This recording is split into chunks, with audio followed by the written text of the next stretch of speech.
Someone make it make sense. Probably a couple.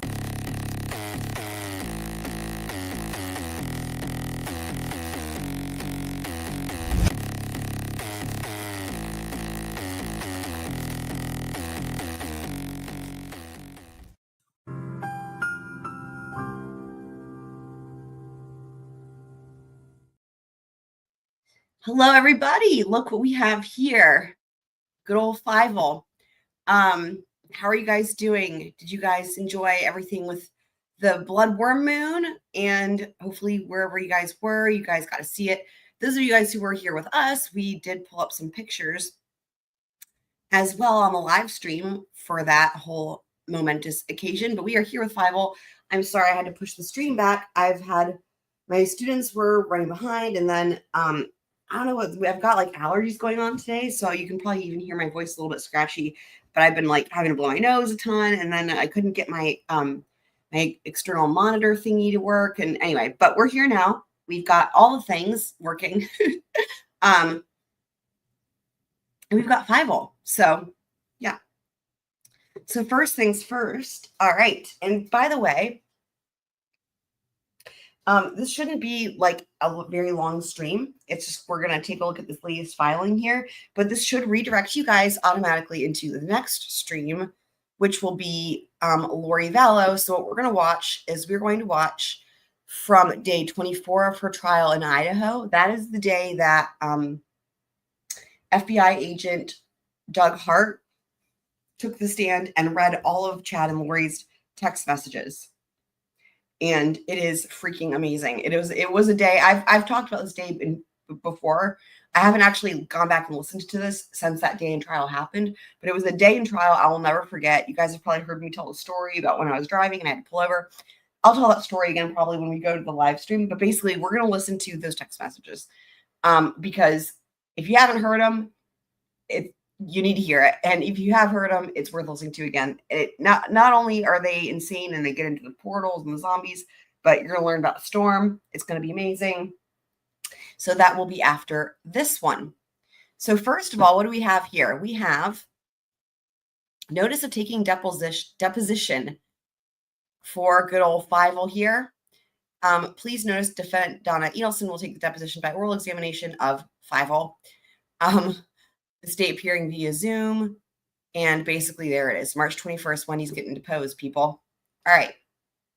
But this is the other thing here. So defendant's motion in limine, the divorce binder, the 800-page divorce binder. Defendant's motion in limine, court file from dissolution of marriage, aka the divorce binder. So defendant Donna Adelson, by and through her undersigned counsel, requests that this honorable court exclude the court file in the dissolution of marriage case Adelson v. Markell, and in support thereof states as follows. 1, Ms. Adelson has been indicted in this case with 1 count of first-degree murder, 1 count of conspiracy to commit murder, first-degree murder, and 1 count of solicitation of first-degree murder. The state has listed as Exhibit 60 divorce filing, indicating their intent to admit the entire court file in Adelson v. Markell, Leon County case. Can we get our hands on that, I wonder? We can get our hands on that. I'm going to look into that. Not right now, but I'm going to look into that and see if we can actually, it's possible that we can get our hands on that. I'll take a look. By this motion, Ms. Adelson moves to exclude inner limit states Exhibit 60. So discussion.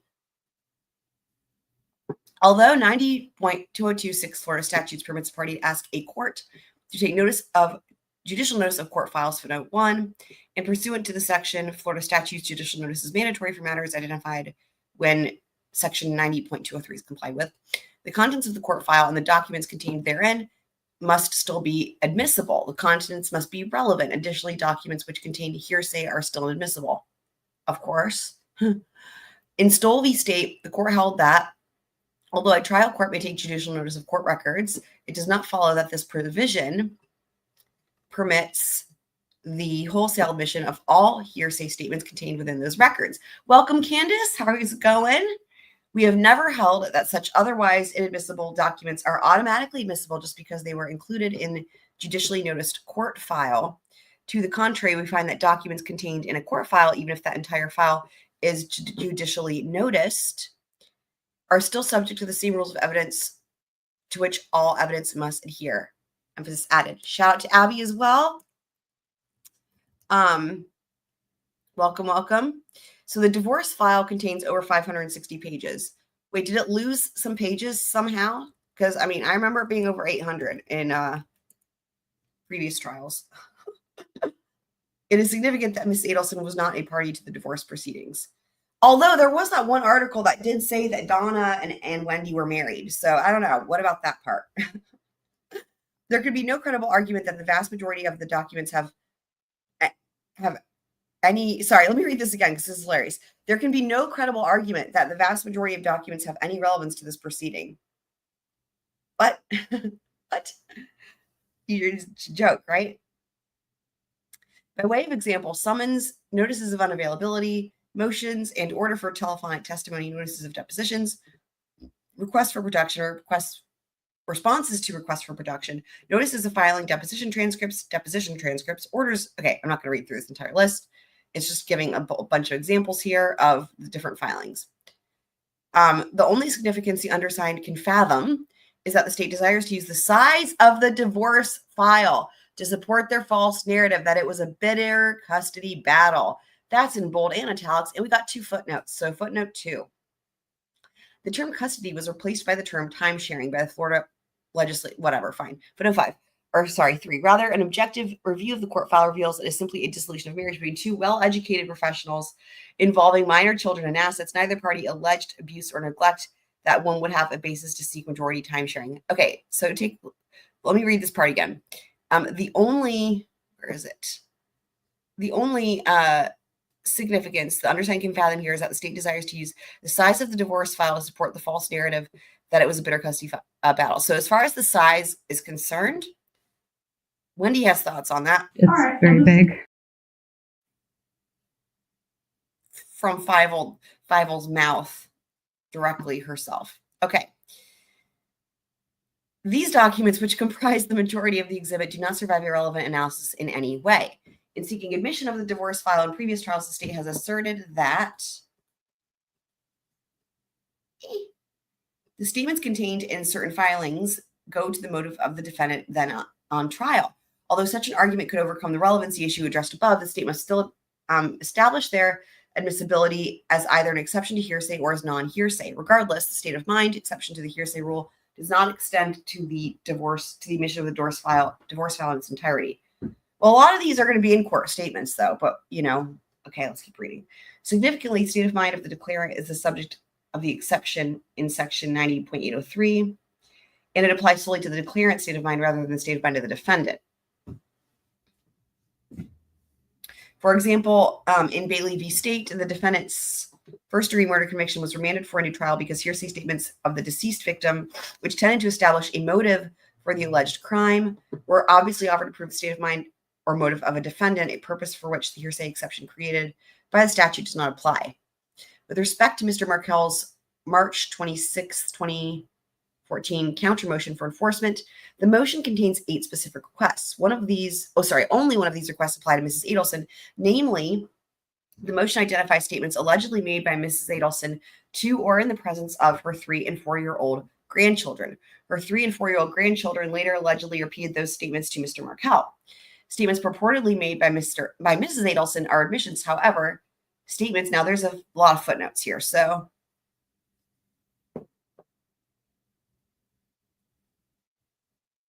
the state has previously referred to this 16-page motion, not including exhibits, as the mother-in-law motion. A little over 1 page of the 16-page document plus the prayer for relief concern Mrs. Adelson. There's no relevance of the remaining pages of this motion. Even if the remaining issues are relevant, they do not survive a section 90.403. So what that is, that's a 403 analysis, which we've talked about in so many other cases. Recently came up just with Murdoch yesterday. That's a 403 analysis. Balancing the probative, right? Again, probative versus prejudicial, right? So we are very well familiar with that. So statements purportedly made by Mrs. Adelson are admissions. However, statements made by her grandsons to Mr. Markel are hearsay. The statements in Mr. Markel's court filings are also hearsay. So they're really hammering the hearsay on this, looks like. With respect to the alleged statements repeated by the 3- and 4-year-old grandchildren to Mr. Markel, in which Mr. Markel placed in the court file, there are 2 levels of hearsay the statements to overcome for the documents to be admissible. Even if there is an exception for one level of hearsay, there is no exception for the second level of hearsay. So here's what I will say, speaking of hearsay, right? You know, this divorce binder has come in at all the other trials. And in terms of relevancy, right, I think it goes without saying that it has way more relevance in Donna's trial than it had for Katie or for Charlie. But the thing is that the state was not seeking to introduce the entire binder. In fact, I don't even think they didn't even offer it into evidence. It was just used to refresh Wendy's recollection. That's it. So, I think all of this is just, like all of this is being, this motion here is basically with the premise that they would intend to admit the entire binder into evidence. And that's not, it's not what they've done before. And I don't think it's what they are intending to do. But anyway, I don't think it matters, because the point being, they're probably going to use it the same way they did prior trials, right? Where it was already admissible. But regardless, even if they want to maybe use some different, use it differently, I mean, obviously they're not going to admit the whole thing. They're going to just admit certain pages of certain filings that are relevant and probably use those again to refresh Donna's recollection. But anywho, we will continue reading. So even if there is an exception for one level of hearsay, there's no exception for the second level of hearsay. In Nowak v. State, the court reversed the defendant's second-degree murder conviction, where the trial court permitted a detective to testify to what a co-defendant stated about the shooting victim. The court recognized that what the defendant said to the co-defendant was admission. However, there was no valid hearsay exception to allow the detective to testify to what the co-defendant said to the detective. The state has previously argued that Mr. Markel's statements in court file were not hearsay pursuant to 90.801 because they are not being admitted for the truth of the matter asserted. Okay, so that's what they were saying previously. There we go. They were not being argued. Right, of course not. But rather go to the defendant's motive. Simply stated, the statements go to the state of mind of the listener. In such circumstances, statements by Mr. Markel in his counter motion and other filings would not be hearsay to establish Mrs. Adelson's state of mind if the state can establish Mrs. Adelson knew the statements had been made. I'm going to read that part again. In such circumstances, statements by Mr. Markel in his counter motion and other filings would not be hearsay to establish Mrs. Adelson's state of mind if the state can establish Mrs. Adelson knew the statements had even been made.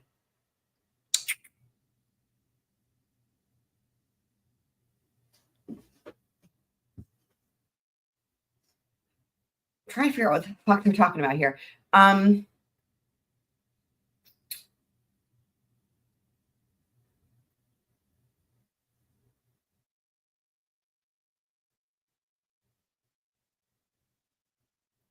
Right. Okay. I see what they're saying.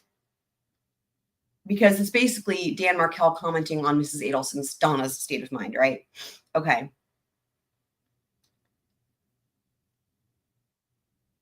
Absent evidence establishing Mrs. Adelson was aware of Mr. Markel's March 26, 2014 counter motion, the state cannot admit that motion as substantive evidence in Mrs. Adelson's trial, footnote 6.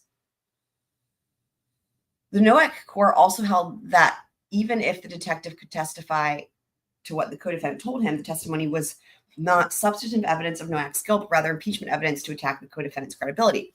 As a result, the state improperly argued in closing that the statement was substantive evidence of Nowak's guilt rather than just impeachment of the co-defendant.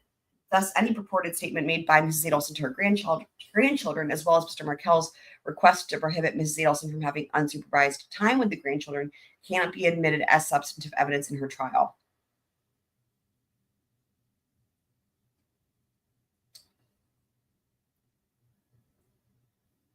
they're just really relying on the hearsay part of all this. That's what this is. So that was the footnote 6. So when for defendant Donna Adelson respectfully requests that this honorable court grant this motion in limine, enter an order excluding and or limiting admission of the court file, and for such further relief as is just and proper, and the undersigned and all that there. So good old Fievel getting deposed. So Twiz is here. Yay, Twiz. Excellent.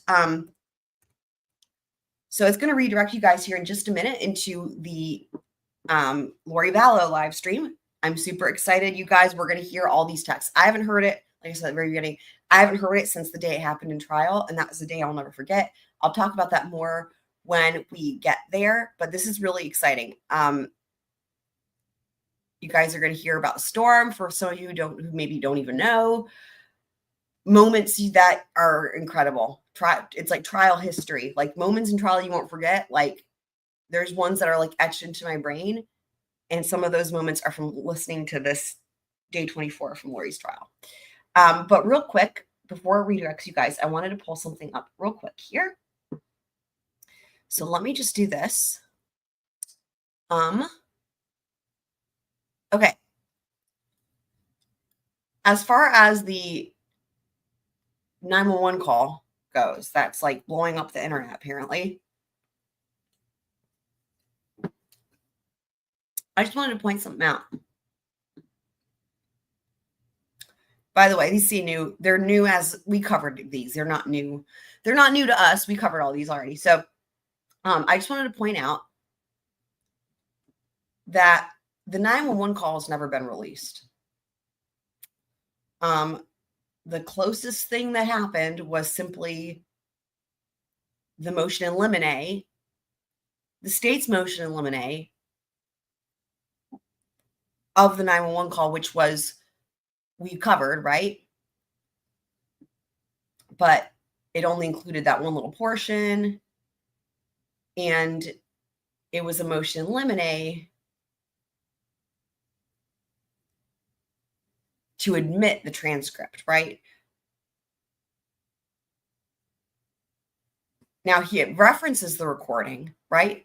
But the important thing is this: the recording is separate, right? This motion in limine, so it says 911 call, right? But what they want to admit is they want to admit the recording and the transcript. There we go. So it does say if they want to admit the recording and the transcript. But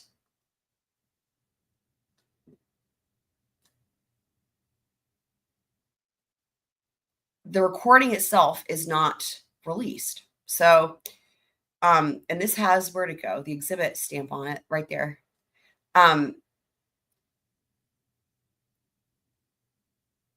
Okay, and actually it is the whole 911 call. Well, as far as the transcript is concerned, I guess I was thinking the one that's just a portion is the text messages between Bethany and Dylan, right?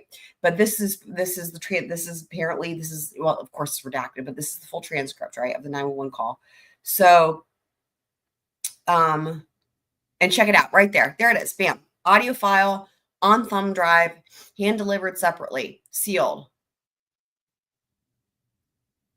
Right there.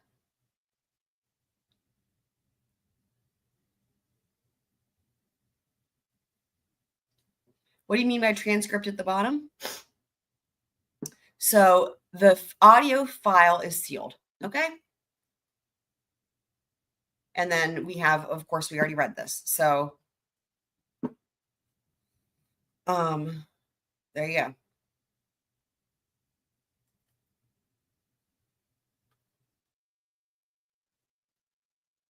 I don't know what you're talking about, Twiz. What about the transcript? I mean,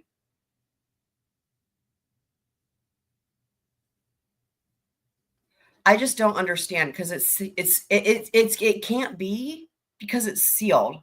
Look, that's the thing. It's sealed. The audio file is a separate exhibit, Exhibit S2. And if it was released, it would be on the docket if it was publicly released. So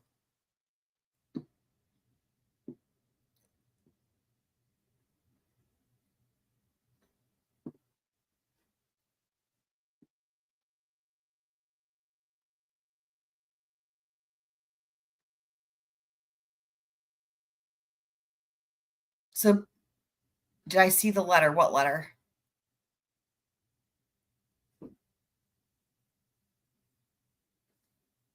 On the exhibit, you mean? They're S1 and S2.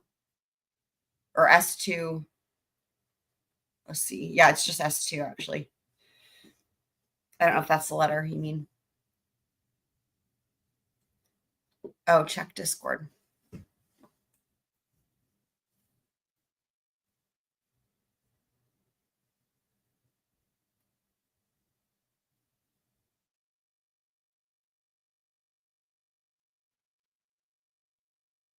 Okay.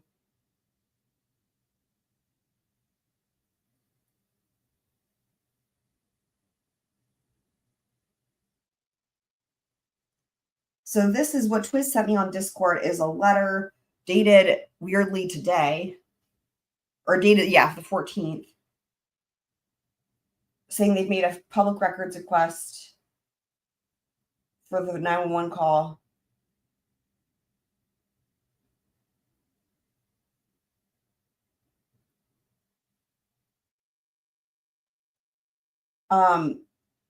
Well, okay, so I'm just glancing at it. I don't have a way to pull it up. But what I will say is this, just glancing at that, it's interesting because it's dated today, but wasn't the people that were talking about this 911 call that started a couple days ago, first of all. And second of all, how would it be released under a FOIA request? It's still under seal.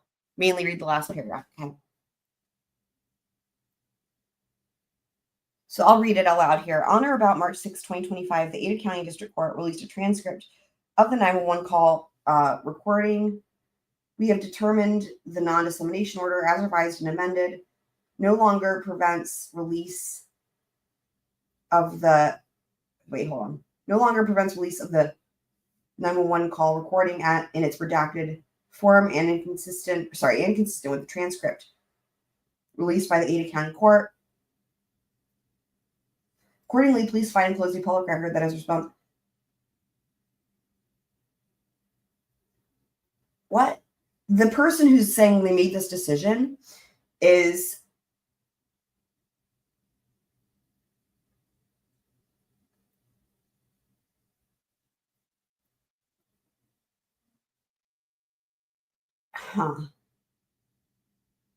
I guess it's this company, Witherspoon, whatever the fuck it is, Jeffrey Galloway. But basically, it says at the bottom, a professional limited liability company in Spokane, Washington, providing it on behalf of Whitcom 911. What I don't understand is this. Why is whoever the fuck this is, how are they in the position to decide that this should be released when the court, it's still sealed? Like, it's still sealed. This doesn't make any sense to me.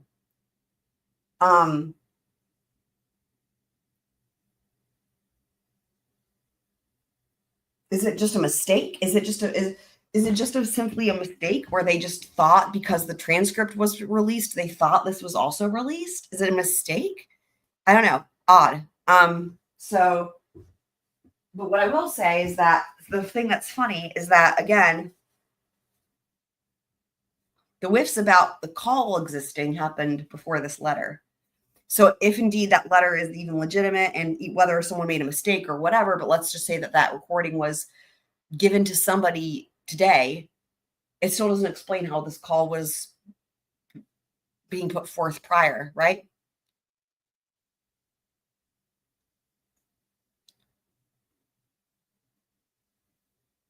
Yeah, it's not a decision for them to make. That's what's weird.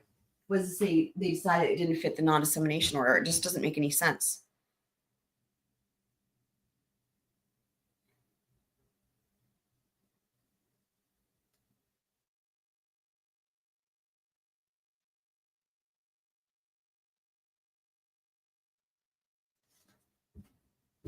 I just don't know how people have gotten the call. And none of this makes any sense to me. Unless it's just you just keep trying until you get somebody that makes a mistake and turns it over.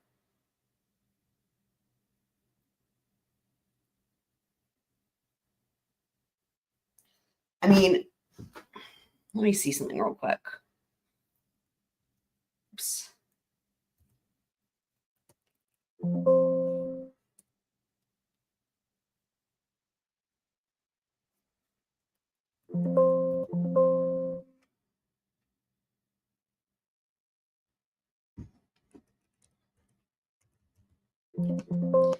Oh my God, stop making all those sounds. I guess it's in a previous year. Hold on.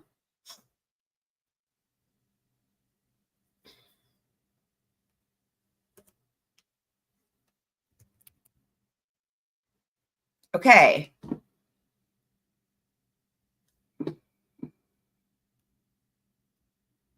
This is the revised amended.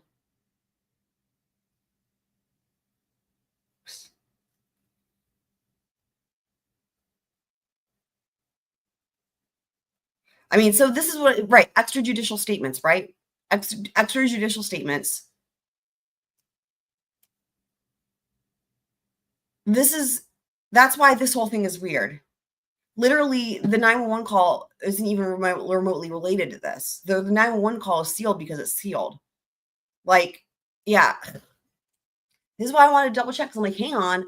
I know what the non-dissemination order is about, but am I crazy? Let me just double check, because this pertains to like out-of-court statements made by the attorneys, right? So completely, like, again, whoever this person is, I don't know why they think they can have the authority to make a decision what does or does not qualify, but beyond that, it's not even in the right category. Like, it's sealed because it's sealed. Yeah, I have no idea. I've actually never done a FOIA request. I've been meaning to look into how to do that, but I mean, just like with any of these other court filings, right? They're sealed. It's not a map. The non-dissemination order doesn't apply. The non-dissemination order is like making out-of-court statements as for attorneys. So, I have a lot of questions, and I mean, I haven't heard the whole thing, but I don't see how it can possibly be real. If it is real, I think we have a big problem on our hands, and I don't know how they're going to handle this.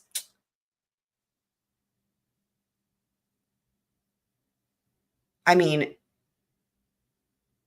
because this would be meant to be heard at trial. I think there's going to be a lot of fallout. I think regardless, whether it's real or fake, there's going to be fallout for this. Because it's blowing up. It's blowing up YouTube. Like, and now people are just reporting on it and assuming it's real. Like, at least people were asking the questions initially, and everything that I had learned and read and everything and can configure using common sense is there's no way this is real. It doesn't make any sense.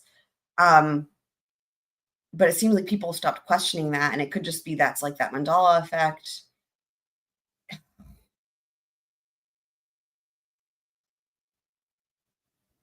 I mean, as far as I know, Ashley Banfield said, we've confirmed that it's legitimate or whatever, but doesn't explain how or through what.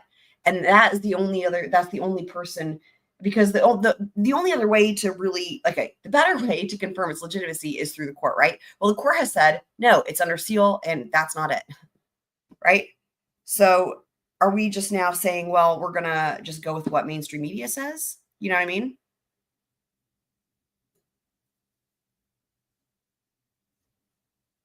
I mean, I think it's going to matter to the jury, though, because the jury is going to want to know what the demeanor was on the phone call and why, because of the delay too, right? The jury's good. 911 calls, dude, every trial come in, and they always seem to be really important. Like in every trial I've ever watched, the 911 call matters and it's important, right? For something. They're always there. It's the first thing that sets the whole case in motion, right? So Heather thinks it's fake call as well. Yeah, I just don't see how it could be real.